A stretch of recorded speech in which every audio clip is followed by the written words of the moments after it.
তোমার বড়ি কে দিছে? আপি। আপি দিছে? কই আপি কই? কোন আপি দিছে?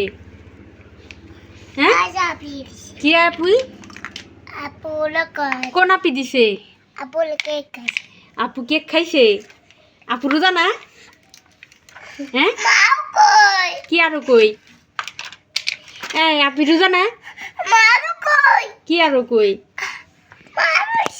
এই যে আরো তুমি খোঁজো, এই যে তুমি যেখানে সেখানে ফেলাই দাও। এই যে খেলনা এখন বের করে নিতেছো। হ্যাঁ এখন গুছাবা তুমি? আমি এগুলো না কি আরো কই? হ্যালো এভরিওয়ান, আসসালামু আলাইকুম। কেমন আছেন সবাই? আজকে রান্না করবো হচ্ছে এখানে পালং শাক দিয়ে রুই মাছ ঝোল করবো, আর হচ্ছে পাঁচমিশালি মাছ দেশাল, আর এখানে আছে বাইম মাছ, কই মাছ বলতেছি, ট্যাংরা মাছ, আর গুতো মাছ, বিভিন্ন মাছ দিয়ে পেঁয়াজের কালি দিয়ে আলু দিয়ে হচ্ছে গাছের টমেটো দিয়ে চচ্চড়ি করবো। ধনে পাতা তো থাকেই, কেমন হয়ে গেছে, কড়াইটা গরম হয়ে গেছে, দিয়ে দেবো।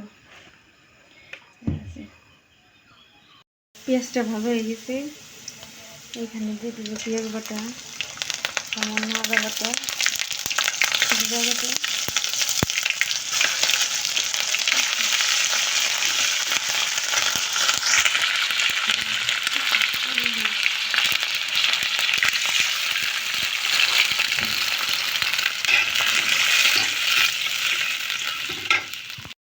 মাছটা ভালো করে কষানো হয়ে গেছে। এখন দিয়ে দেবো পালং শাকটা। বিসমিল্লাহ।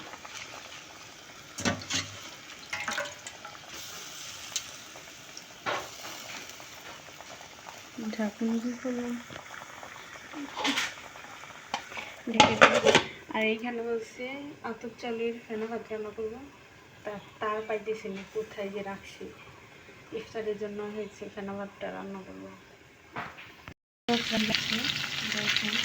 তেলটা উপরে উঠে আসতেছে, একটু পোড়া পোড়া হলে তরকারিটা ভালো লাগে, খেতে মজা লাগে।